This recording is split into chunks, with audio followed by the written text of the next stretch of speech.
Ladies and gentlemen, this is your captain speaking, and we have arrived at the part in a horror series where the sequels stop having numbers to mask just how many of these things there are. This week, I'm looking at Five Nights at Freddy's sister location, released on October 6th, 2016. Many people believed Five Nights at Freddy's 4 to be the final game in the series, supported by this image that stayed on Scott Cawthon's website for what felt like ages. However, people began to suspect that things weren't quite as finished as they seemed, as weird cartoon versions of the animatronics began to replace the normal ones. This ended up being a tease for Scott's newest game, FNAF World, a turn-based RPG featuring everyone's favorite cast of dead children stuck inside a purgatorious hellhole of fursuits and wiring. Upon release, the game was a disaster, eventually being pulled by Scott after admitting it wasn't ready. It was re-released for free about a month later, and it's actually pretty good now. Along with FNAF World, the first novel had been released in between the fourth game and sister location, and introduced a separate continuity to the franchise because those are never confusing. After all that, we finally got a return to form when this appeared on his website, officially announcing the next installment and what would come to be the beginning of a new era for the franchise as a whole. After a fake cancellation and a fake delay to make the game more kid-friendly only to release the game 2 days later, the game finally came out. All that time combined meant fans had to wait over a year for Scott Cawthon's next horror game, which felt like forever with how fast they were coming out before. Was the wait worth it, or should the box have stayed closed on this franchise forever? Find out as we give it everything we've got!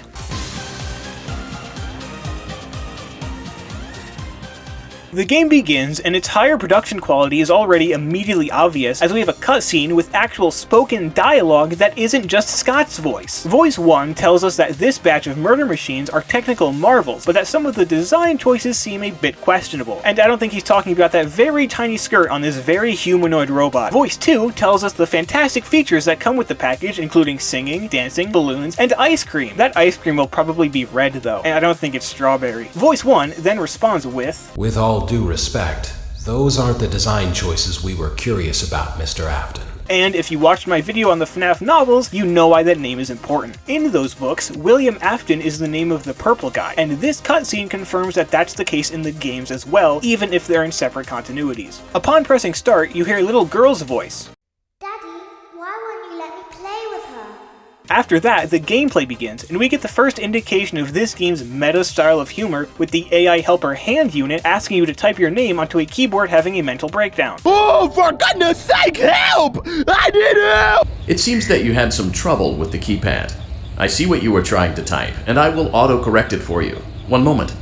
Welcome, Eggs Benedict. You then exit the elevator, yes, this game actually has more than one room you can go in, and have to crawl through the ventilation system to get to your office, which doesn't sound OSHA approved, but whatever. Hand unit then informs you of your duties. You are to make sure that all of the animatronic inhabitants of this basement dungeon are on their stage. If they're not, then you shock them until they are. Because yeah, when surrounded by the most dangerous robots since the Transformers, the best thing to do is to make them mad. Maybe if we introduce ourselves, they'll spare us. That overly hyperactive and energetic younger sibling every older sibling prays to God they never have to deal with, whose best friend is actually his hand because that puppet calms him down and prevents him from murdering you, so it's your new god now. Funtime Freddy and Bon Bon! The motion-activated greatest show fox who might be what Mangle originally looked like. Regardless, its first victim was his microphone because it clearly just swallowed that whole. It's time to take your final bow! Funtime Foxy! The terrifying ballerina whose fandom page describes her as seductive, which is supported by her outfit that makes her look right at home in the Zero Escape world if she was a person, but counteracted by her career path as a giant murder robot with tiny murder children, Ballora and the Mini-Renas! And the definitely safe and trustworthy mascot of Circus Baby's Pizza World, who definitely doesn't have any ulterior motives and is just helping you out of the kindness of her heart like any good sister would, complete with her annoying younger cousins, Circus Baby and the Bitty Babs!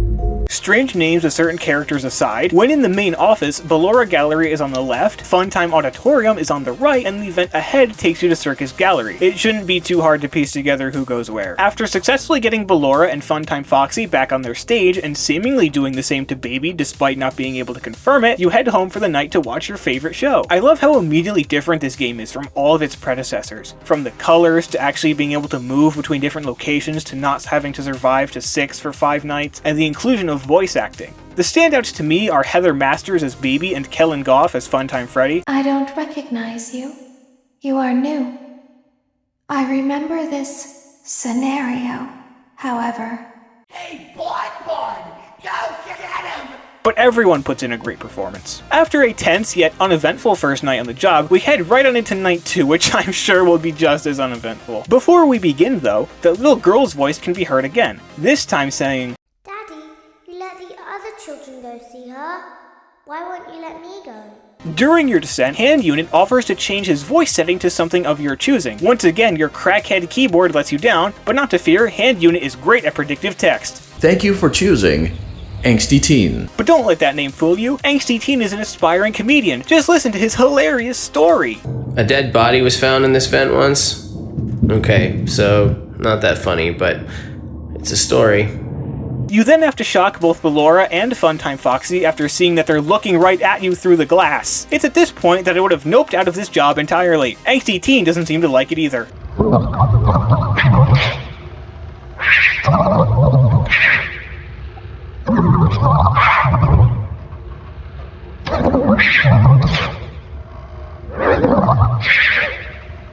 The default Hand Unit voice takes over again, and you head into Baby's space. After some errors, Hand Unit performs a system reboot which temporarily shuts off things like Hand Unit himself, the vents, and oxygen. Oxygen! While Hand Unit is offline, Baby takes the opportunity to talk to you like some rebellious teen waiting until her parents go out to sleep to talk to her secret boyfriend. Oh god, the fanfiction. She tells you to hide in the compartment under the desk that a previous employee had made to safeguard himself, and you do. You then have to keep the door closed or else get jump scared by these little balloon boy fuckers. Baby then becomes a psychic, foreseeing a future where Hand Unit comes back online, tells you that you have to reset the breakers yourself, and must run through Ballora Gallery as fast as you can to do so, but that'll result in your death, as Ballora is sound activated. She says it's safer to walk as slowly as possible. Hand Unit then comes back online and tells you that you have to reset the breakers yourself, and must run through Ballora Gallery as fast as you can to do so, but that'll result in your death, as Ballora is sound activated, so you actually have to walk as slowly as possible. Hand Unit then shuts himself off temporarily to not create an auditory disturbance, and you have to slowly press on through Ballora's domain, stopping anytime you hear her music get closer,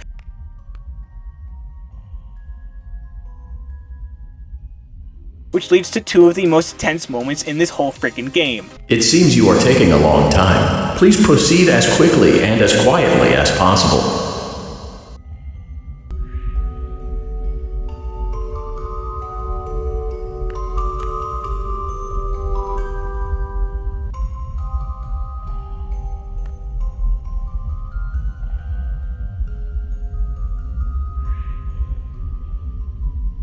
Also, there's the off chance you'll hear this nightmare-inducing shit.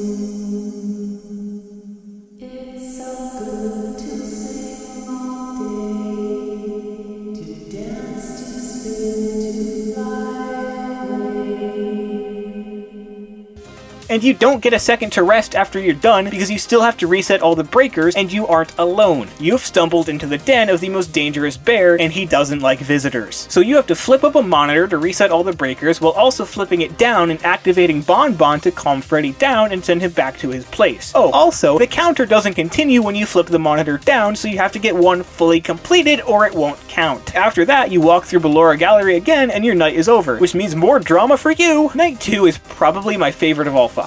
There's a mix of things you have to do, and they're all scary or downright terrifying in their own right. But I'm sure Night 3 will be a lot more relaxing. But you already know we gotta catch up with our favorite little detached girl voice. Daddy, just once let me go play with her. She's so pretty and shiny. Didn't you make her just for me?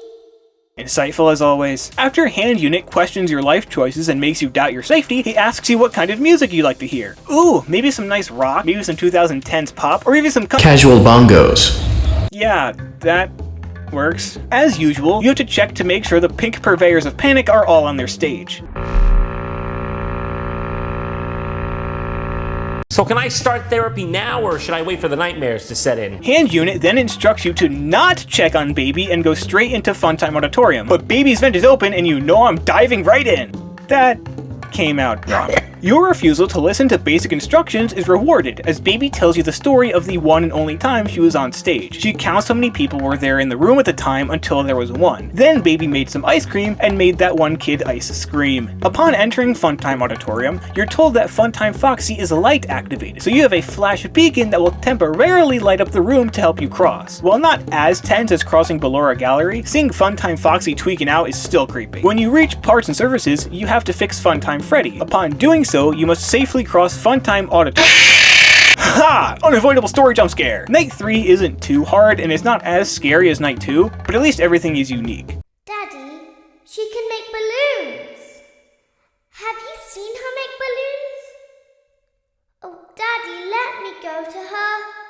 Not now, little girl, we've been forced to become a furry! Baby informs you that she's kidnapped you and placed you inside a Springlock suit. I don't think I need to remind you what happened to the last person inside a Springlock suit. She tells you about the scooper and about how she's learned to pretend, just like a real girl. She then says that Ballora doesn't know how to pretend and will be scooped as a result. Then, because our silent protagonist took a vow of silence, he doesn't say anything when two mechanics come in to scoop Ballora.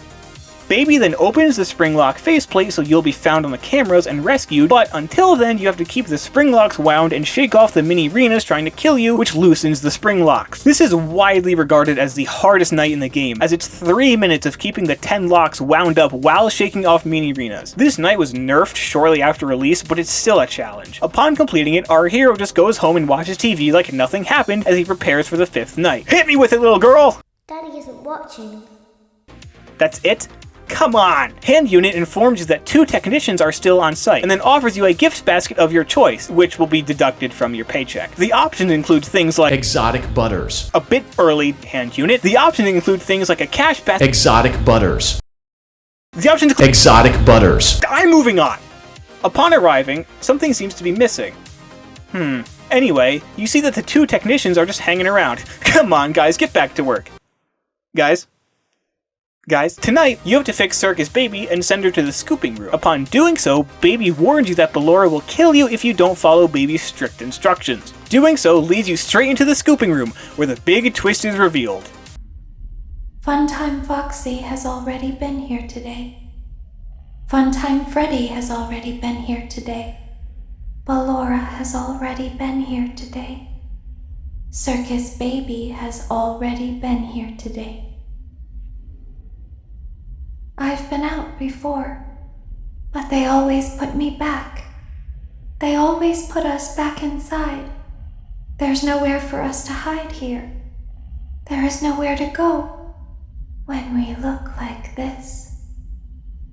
But if we looked like you, then we could hide. If we looked like you, then we would have somewhere to go. And now the cycle is complete. We have robots, people wearing robots, and now robots wearing people. But there's still plenty of secrets to uncover in this game. Remember Baby's story about that one time she was on stage? The one kid and the screaming and all that? Well, there's a rare chance to get this minigame when you die, where you have to feed all of the kids cupcakes in a certain order. Doing so unlocks an ice cream cone. With that ice cream cone, you have to run back to the beginning of the game, which activates this cutscene.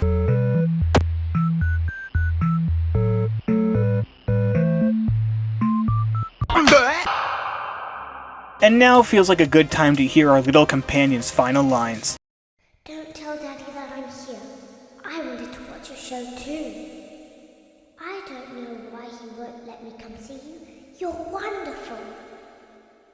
Where did the other children go?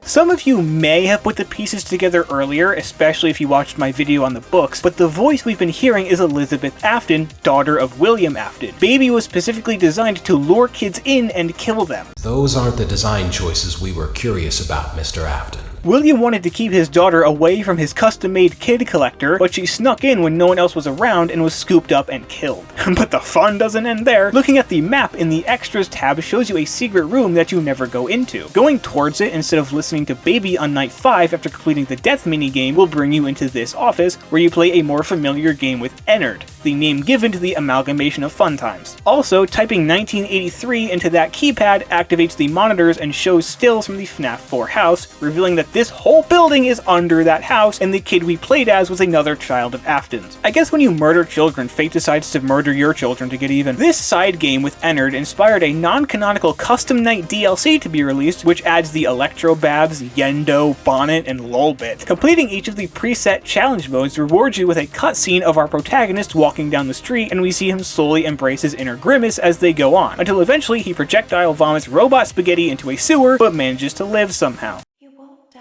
you won't die. You won't die, you won't die, you won't die, you won't die. You won't die. Then there's one final cutscene. Father, it's me, Michael. I did it. I found it. It was right where you said it would be. They were all there. They didn't recognize me at first, but then they thought I was you. And I found her. I put her back together, just like you asked me to. She's free now. But something is wrong with me. I should be dead, but I'm not. I've been living in shadows. There is only one thing left for me to do now. I'm going to come find you. I'm going to come find you. We've been playing as Michael Afton this whole time, and he kept going down there because he knew Elizabeth's soul was inside Baby. Now he's going to find his father. I know this review was longer than a lot of the ones I've done in recent weeks, but there's a lot to this game, and that's the main reason I love it. While the second, third, and fourth games were needlessly vague, Sister Location tells a mostly concentrated story and includes the right amount of details to still be mysterious, but not leave fans completely clueless. For my money, it's the scariest since the original, and that's thanks to the fact that you're never doing the same thing 2 nights in a row, so you have no idea what to expect. This game also looks much better than the rest, and the voice acting adds so much to the atmosphere and style. This game manages to be a straight horror game while also having injections of humor that never break the immersion of the game, and that's no easy feat. However, it is very short, and much more could have been gotten out of the story and the setting, and the nights are very uneven in terms of length and scares. 7 out of 10. There's only one game left to cover in Freddy's Funhouse of Jump Scares, but it's gonna have to wait a bit longer. We've got a mystery to solve in England, and next time we will get to the bottom of England's darkest secret and solve the final problem. I hope to see you there.